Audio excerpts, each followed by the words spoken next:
우리는 먼저 예수님을 나를 구원하신 그런 주님으로 만납니다. 한 아이가 있었습니다. 이 아이는 어디서 주워왔는지 알 수가 없고 머슴으로 그렇게 평생을 살았습니다. 어느 해 장마가 아주 심하게 져서 이 아이가 물에 떠내려가게 되었습니다. 아무도 이 아이를 구할 수 없고 그 주인들도 주인도 지켜보고 있지만은 어찌할 수가 없고 또 이 아이도 어찌할 수가 없습니다. 마치 물에 빠져서 흘러가는 모습이 높은 비행기에서 떨어진 모습과 같이 비록 살아있다고 하나 도무지 누가 비행기에서 떨어지고 있는 사람을 살았다고 하겠어요? 그건 죽었다고 생각하겠죠. 이미 그런 모습으로 떠내려갑니다. 죽은 듯 방불하지만은 사실상 죽은 것으로 물에 하염없이 떠내려가고 있습니다. 주위 사람도 다 포기하고 안타까워하지만은 그것도 먼 실루엣 같이 사라지고 본인도 이제 스스로 포기하는 그러한 가운데 있습니다. 그때 갑자기 한 사람이 어디선가 그림자같이 뛰어들어서 헤엄을 치고 쏜살같이 그 경랑을 헤집고 그 아이에게로 가서 그 아이를 구해냈습니다. 그 아이를 구하고 이 사람은 이름 모를 사람, 알 수 없는 사람은 죽고 말았습니다. 다 마을 사람들이 이 사람이 누군가 하고 궁금해했지만은 아무도 아는 사람이 없었고 그의 장례만을 사흘 동안 기다리고 있었습니다. 그런데 놀라운 것은 이 아이가 알지 못한 사람에게서 구원을 받았다는 그 자체보다도 사흘 만에 알지 못하는 이 사람이 다시 깨어났다는 것입니다. 사람들은 처음에는 믿지 않았습니다. 분명히 죽은 사람이 어떻게 사흘 동안이나 죽어 있었는데 이렇게 안방에서 걷는 방에서 다시 살아날 수가 있느냐.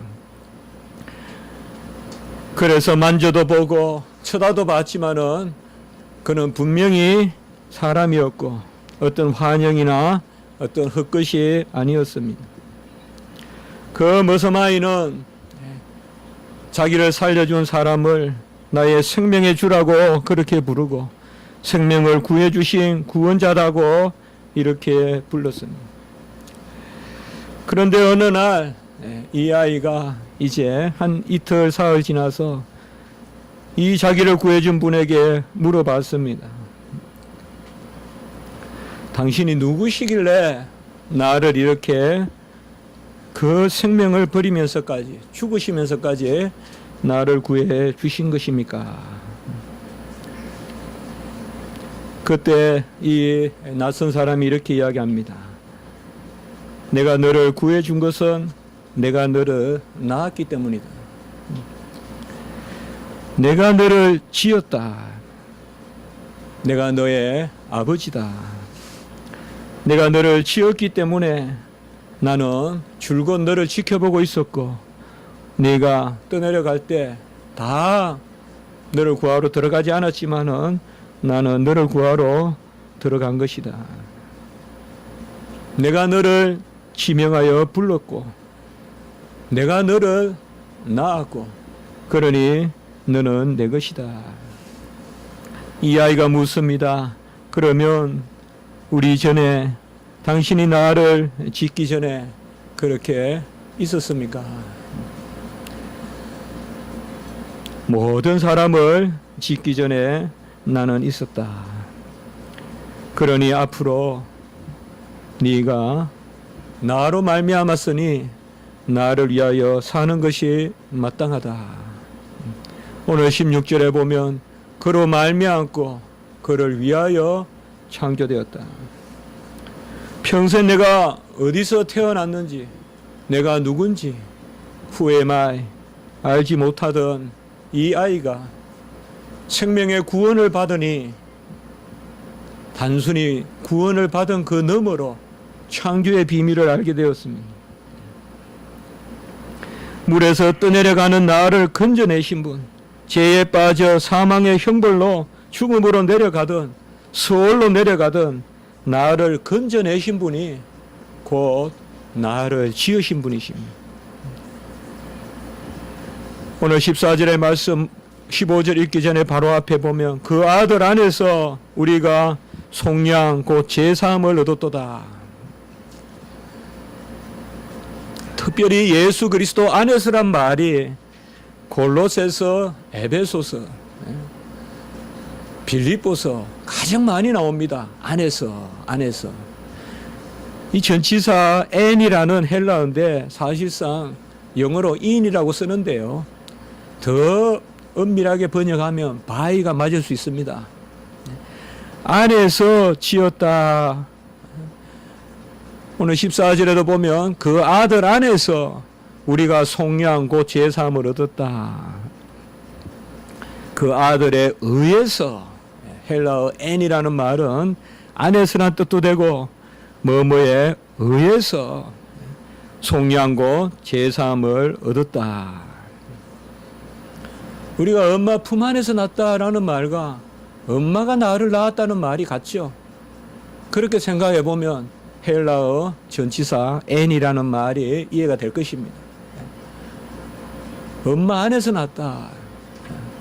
그것보다 더 좋은 설명이 없는 것 같아요.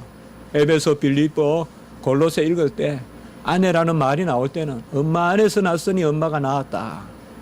그 뜻으로 의의로 읽으면 됩니다.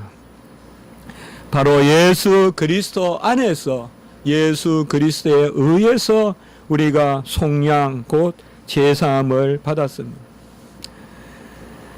배가 파손되어 경량에 휩쓸려 내려가는 그 생명은 이미 죽은 생명입니다. 누가 그 생명의 가능성을 0.001%라도 점치겠습니까? 높은 비행기가 사고를 당하여서 그곳으로부터 분산되어서 떨어지는 사람은 누가 봐도 살아있다라고 하지만은 사실상 죽은 사람입니다. 누가 그 사람이 살 수 있을 확률이 얼마나 있을 것이라고 생각합니다. 거의 죽었던 사람, 바로 모리아 산에서 아브라함이 칼을 내리칠 때 그때 이삭이 그런 모습이었습니다. 사실 아브라함은 아들을 죽인 것이고 이삭은 아버지에게 죽음을 당한 것입니다. 자기의 뜻에 따라 죽음에 순종했던 것입니다. 우리는 죽은 것으로 봐도 됩니다. 아브라함의 공로는 분명히 아들을 바친 것을 그렇게 하다가 미수에 그친 것이 아니라 진짜 아들을 바친 것입니다. 받은 것입니다. 하나님. 바로 허물과 죄로 죽었던 우리 사람들, 경랑에 휩쓸려 내려가는데 아직 인격체로서 생명은 부지하고 있죠. 우리는 다 못해서부터 내 이름을 가지고 나고 거듭나도 내 이름이죠. 맞아요. 새 이름을 가질 필요가 없어요. 거듭났다고 새로운 존재는 아니에요. 30살에 구원하든 60살에 구원하든 우리는 못해서부터 정해서 구원받은 거예요. 생명 단위의 구원이지 연수 단위의 구원이 아니에요. 그래 로마 캐톨릭 같이 세례 영세 받았다고 굳이 영세명 같은 거 받고 의미를 둘 필요 없어요. 못해서부터 나를 구원하셨는데 때가 되어 부르시는 거예요. 10살 때 부를 수도 있고 못해서 부를 때도 있고 30에 부를 때도 있어요. 죽었던 우리를 바로 불렀어요. 에베소 2장 1절과 6절에 보면 허물과 죄로 죽었던 사람들이다. 이것을 죽은이라고 옛날에는 번역했을 때 이것을 죽었던으로 해야 되느냐 어떻게 해야 되느냐 옛날 성경에도 말이 많았어요. 성경을 읽으면서 은혜로운 사람들이 많잖아요. 그냥 되도록이면 강하게 번역하길 바라죠. 사실상 헬라어로는 그냥 네크로스 형용사예요. 죽은 그렇게 하면 돼요. 죽었던이라고 죽어가는 자꾸 이런 식으로 해석하는데 죽어가는이라고 해도 괜찮아요. 죽어가는데 죽은 사람이에요. 그렇게 보면 돼요. 왜요? 우리는 존재가 멸절되지는 않았기 때문에. 그래서 사실상 죽어가면서 죽은 거예요. 그게 바로 아까 제가 말씀을 드린 그러한 물에 떠내려가는 그러한 아이와 같은 것입니다.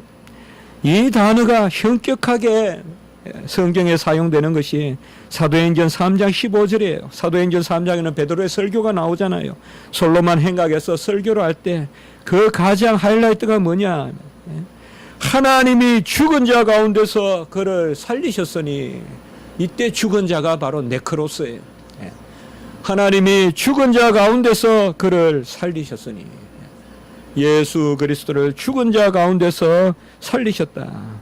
로마서 6장 4절에도 이 말씀이 나옵니다. 그리스도를 죽은 자 가운데서 살리신 같이. 우리가 초대교회의 설교나 메시지를 보면요, 사도행전의 베드로나 또 사울의 메시지나 또 사도 요한의 말씀이나 요한복음에 아주 비슷한 게 많아요.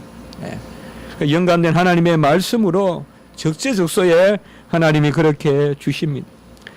예수 그리스도에 의해서, 예수 그리스도 안에서 먼저 하나님의 아들의 사랑의 나라로, 우리가 지지난주에 설교를 봤죠. 한 3주 전에 13절에 보면 하나님의 사랑의 아들로 먼저 옮김을 받은 자,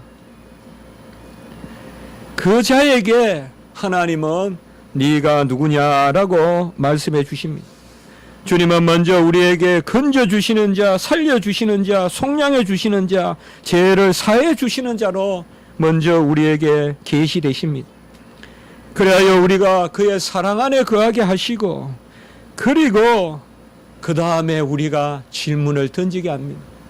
사실 그때 던지는 질문이 지극히 현명한 질문이에요. 내가 어디로부터 왔습니까? 어디로부터 와서 어디로 가는 것입니다. 누가 우리를 지으셨습니까? 누가 나를 지으셨습니까? 아까 제가 한번 가상적으로 그렇게 말씀을 처음에 드려봤지만, 물에 떠내려 죽어가는 태생을 모르는 그 아이를 아무도 알 수 없는 그 사람이 평생 지켜보다가 아무도 돕지 않을 때 나타나시는 하나님, 그 하나님의 아들 하나님이 나타나셔서 그를 구해 주실 겁니다. 그때 아이가 질문을 하는 거죠. 내가 어디서 났습니까? 나는 부모가 없습니다. 나는 태생을 모릅니다. 내가 너를 낳았다. 오늘 16절에 너는 나에게서 낳고 나로 말미암아 낳고 나를 위하여 낳았다. 그때 알려주시는 것입니다.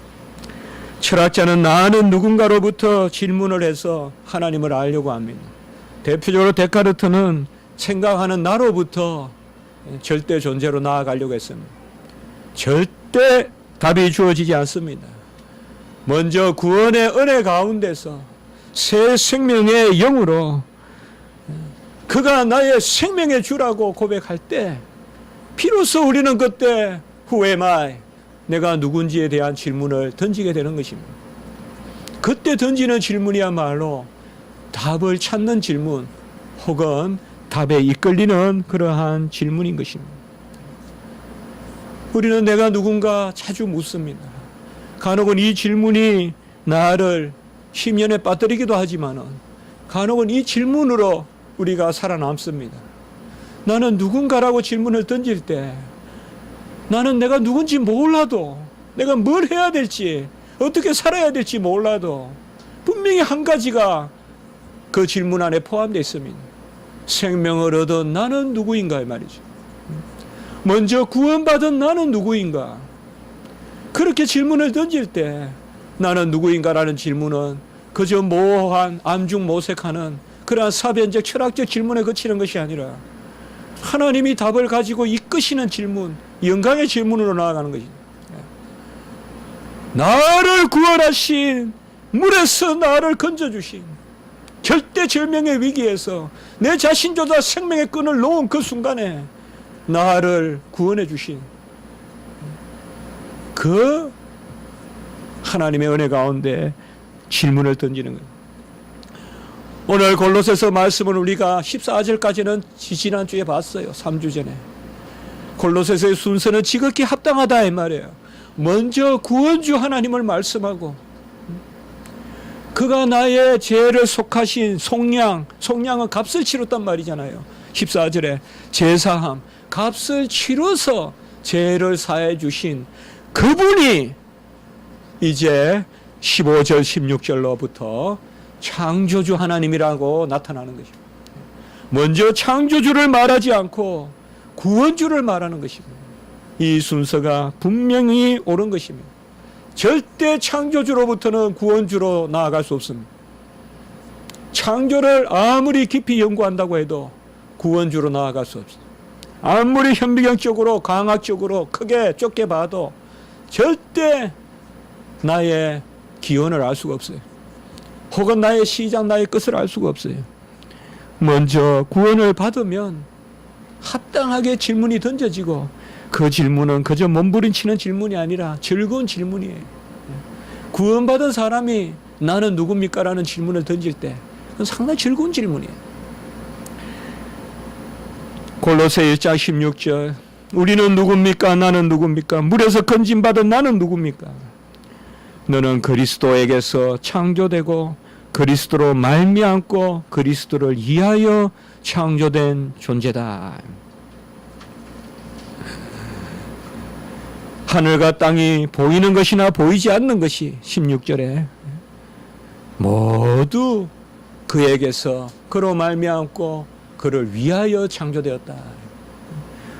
보이는 물도, 보이지 않는 공기도, 보이지 않는 공간도, 보이지 않는 시간도, 보이는 육체도, 보이지 않는 영혼도, 모든 보이는 것과 보이지 않는 만물을 바로 그에게서 났고 그로 말미암아 났고 그를 위하여 났다. 첫째로 만물이 그에게서 났다라고 했습니다. 여기 그에게서라는 말은 아까 14절에 그 아들 안에서란 말과 같습니다. 똑같은 전치사 n입니다. 그에게서 났다 이 말이에요. 그리스도 안에서 났다. 가장 많이 쓰이는 게 이 옥중서신에서 가장 많이 쓰이는 이 전치사 구가 그리스도 안에서라는 거예요. 오간에 있으면서 그리스도 안에 있다고 계속 외치는 거예요. 지금 사도 바울은 오간에 있다고 생각 안 해요. 이 사람은. 우리는 그리스도 안에, 세상 안에 자유롭게 살면서도 오간에 살듯이 살아요. 자유 없이 살아요. 불평하면서 살아요. 그러나 믿음의 일꾼은 오간에 갇혀도 그리스도 안에서 살아요. 그리스도 안에서, 그리스도 안에서, 그리스도 안에서. 그에게서 나고 그 안에서 났다 이 말이에요. 안에서라 말은 아까 말씀을 드렸듯이 우리가 엄마 안에서 났으니 엄마에게서 난 것 같이 우리는 그리스도 안에서 말씀과 지혜이신 예수 그리스도 안에서 그렇게 났습니다. 곧 예수 그리스도가 우리를 낳으셨습니다. 특별히 에베소서 1장 3절에서 14절까지 전에 우리 장성호 목사님 설교도 하셨는데 성부, 성자, 성령에 관한 그런 말씀이죠. 에베소 1장 3절에서 14절 바로 예정에 관한 말씀이고 참으로 귀한 말씀입니다. 여기에 보면 성부, 성자, 성령이지만 그리스도 안에가 최소한 문자적으로 10번 나와요. 의미적으로 보면 그 이상 나와요. 그리스도 안에서 택함받고 그리스도 안에서 복주시고 그리스도 안에서 만물이 하나 되게 하시고 우리는 다 그리스도 안에서 그리스도에게서 났습니다. 그러니 오늘 16절에 에게서 번역 좋습니다. 그리스도에 의해서 그리스도 안에서. 두 번째 만물은 곧 우리는 그리스도로 말미암아 났습니다. 16절 후반부에 그로 말미암고라고 이렇게 말했습니다. 말미암고와 안에서 에게서와 뭐가 틀릴까요? 말미암고는 명분입니다. 우리가 태어난 명분입니다. 은인입니다. 까닭입니다. 왜 우리가 존재하게 되느냐? 아들이 있기 때문에 우리가 존재한다는 것입니다. 아버지가 아들을 사랑하셔서 우리를 지으신 것입니다. 그래서 아들이 없으면 아버지의 아버지됨도 없습니다. 하늘의 아버지는 우리를 자신의 형상으로 지으신 것은 바로 자신의 아들을 사랑하시듯이 혹은 그 아들을 사랑하심으로 우리를 지으신 것입니다. 같이 합니다. 예수 그리스도가 우리의 존재 명분이다. 인간이 존재하는 명분은 예수 그리스도로 말미암은 것이에요. 그것을 모르니 어리석은 것이죠. 내가 존재하는 자체가 예수님으로 말미암아 존재하는 것이에요. 예수님의 사랑으로 말미암아 존재하는 것입니다. 아버지가 아들을 사랑하셔서 그 사랑을 드러내신 작품이 바로 만물의 피조물입니다. 그리하여 아들의 말씀으로 아들의 지혜로 지으신 것입니다. 이 세상 만물은 사실상 아들을 닮아 있고 그래서 아버지를 닮아 있는 것입니다. 하나님이 우리를 지으시고 우리를 구원하시는 것은 바로 아들로 말미암습니다. 왜 내가 이 땅에 있습니까? 나는 능력도 없고 큰 소망도 없고 이 지리한 인생의 삶에 내가 왜 이 세계 삶에 존재합니까? 이렇게 물으면 우리는 간혹 절망할 것입니다. 내 삶의 이유를 알 수 없을 것입니다. 그러나 하나님의 아들이 나의 존재의 이유라고 한번 생각해 보십시오. 문병호가 존재하는 것은 하나님의 아들입니다. 하나님의 아들이 명분입니다.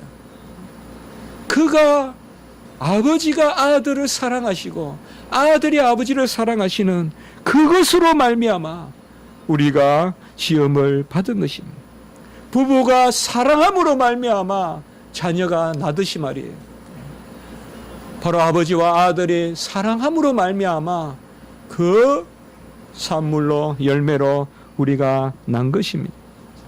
요한복음 1장 3절에 보면 만물이 그로 말미암아 지은 바 되었으니 지은 것이 하나도 그가 없이는 된 것이 없느니라 말하고 있죠. 같이 한번 해봅시다. 디아.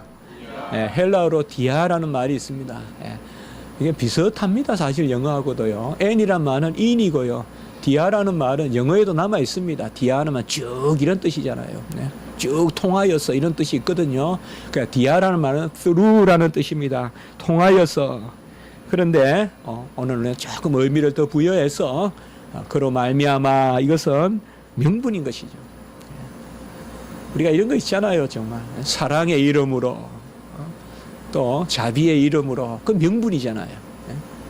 아들의 사랑의 이름으로 for the sake of the love of his lovely son 그의 사랑하는 아들의 명분으로 말미암아 그 이유로 우리가 존재하는 거예요. 우리는 사랑받는 자녀다라는 그러한 노래도 하고 또 그런 축복도 하잖아요. 바로 이러한 의미의 축복이 아니겠습니까? 하나님이 자기의 독생자를 세상에 보내신 것은 그로 말미암아 우리를 살리려 하심이라. 요한일서 4장 9절 말씀했어요. 우리를 지으신 것도 아들로 말미암고 우리를 구원하신 것도 아들로 말미암아요. 하나님이 우리를 지으셨어요. 구원하셨어요. 왜라고 물으면 아들 때문에 이렇게 이야기할 거예요.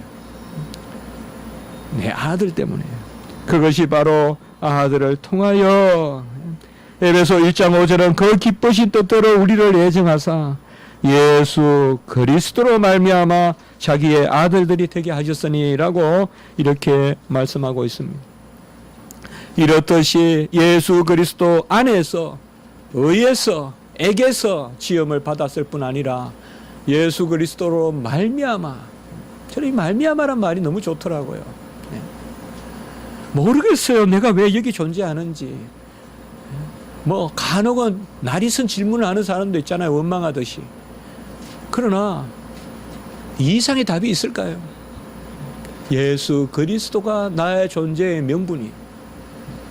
내가 존재하는 것은 나는 사랑의 산물이에요.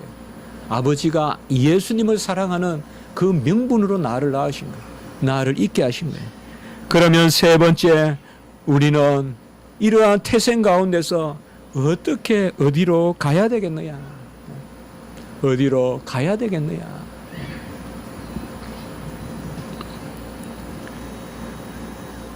그것이 바로 목적이죠. 우리 인생을 어디로 가야 되느냐. 오늘 16절 후반부에 그를 위하여 라고 이렇게 되어 있습니다. 같이 합시다. 에이스. 에이스란 말은 into이라는 뜻입니다. 그 속으로 그런 많은 것에 위하여라는 목적이 됩니다. 이 속으로란 말은 결국은 뭐예요? 우리가 어디 동굴이 있다면 딱 속으로 들어가가지고 마지막 목적지에 가는, 깊이 들어가야 목적지에 가다른다는 의미가 있어요. 그러니까 그를 위하여라는 말은 결국은 있는 그대로 번역하면 그에게로, 그에게로라는 뜻입니다. 그에게로 돌아가는 것입니다. 하나님으로부터 나왔으니, 예수님으로부터 나왔으니 예수님으로 돌아가는 것, 그것이 바로 그를 위하여라는 말입니다.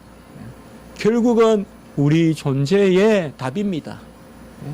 주님에게서 났으니 주님에게로 돌아가는 것.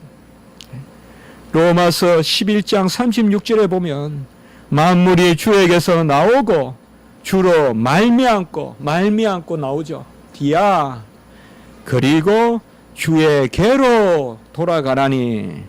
여기 주에게로가 전치사 뭘까요? 금방 써인 주를 위하여란 전치사와 같아요. 에이스예요. 같아요. 안에서와 에게서와 같듯이. 그래서 우리가 간혹은 헬라 성경 원어를 봐야 뜻이 통해요. 아니면 다른 단어 같이 보여요, 잘못하면. 위하여와 에게로가 같은 말이에요. 에이스, 그에게로 돌아간다 이 말이에요.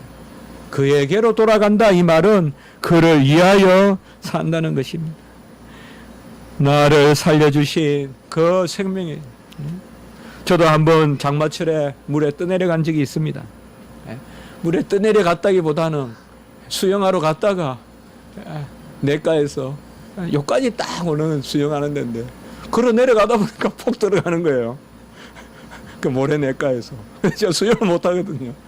시골에 자랐어도. 그런데 누가 구해준 것도 아니고 떼내려가다 보니까 걸려가지고 옆에 이렇게 굴곡이 있는데요. 근데 돌 같은 데 걸려가지고 살았어요. 그러니 마리아도 있고 어느 길도 있어요. 얼마 물에 빠지면요 참 이상해요 그거. 또 차에서 떨어져 본 적도 있어요. 그때는 정말 1초밖에 안 돼요.